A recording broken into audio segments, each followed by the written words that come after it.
की भट्टी बनकर बीआरपी को दुश्मन के इरादों की भट्टी बना देते हैं। पीठ दिखाते नहीं सीने पे वार खा लेते हैं। ये मेजर शफकत बलोच की शक्ल में महज 112 की रेजिमेंट को दुश्मन के लिए सीसा पिलाई दीवार बना देते हैं। अगर बात इनके वतन की आ जाए तो ये अपने जिस्मों से बम बांधकर चवंडा को भारतीय टैंकों का कब्रिस्तान बना देते हैं। ये फिजा में मालूम बनकर है कि सारे आलम पे छा जाते हैं। भारतीय तैयारों के पर काट कर जमीन पे गिरा देते हैं।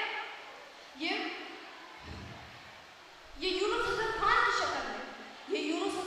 शक्ल में हसन हुसैन के नाना के सदके में मिलने वाली मुमलिकत के खातिर अपने ही हाथों से अपना ही तैयारा पठानकोट के हवाई अड्डे में गिरा देते हैं।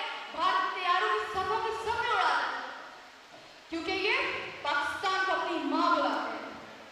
पाकिस्तान के नाम पे कट जाते हैं, मर जाते हैं, लेकिन क्योंकि अपने पाकिस्तान को अपनी माँ बुलाते हैं, अगर ये गिरफ्तार कर लिए जाए तो दयारे बातिल में मकबूल हुसैन बनकर कटी जुबान के लहू से भी पाकिस्तान जिंदाबाद का नारा सुना देते हैं। क्योंकि पाकिस्तान महज एक जमीन नहीं, धरती माँ है हमारी। यही समझने की जरूरत है कि अगर पड़ोसी दरवाजा बजा कर एहतराम से आए तो गले भी लगाते हैं और चाय भी पिलाते हैं, लेकिन अगर दुश्मन जेल खाने में चाय पीने की धमकी दे तो तारीख गवाए तो छठी का दूध क्या दिला देते हैं। क्योंकि पाकिस्तान हमारी धरती माँ है।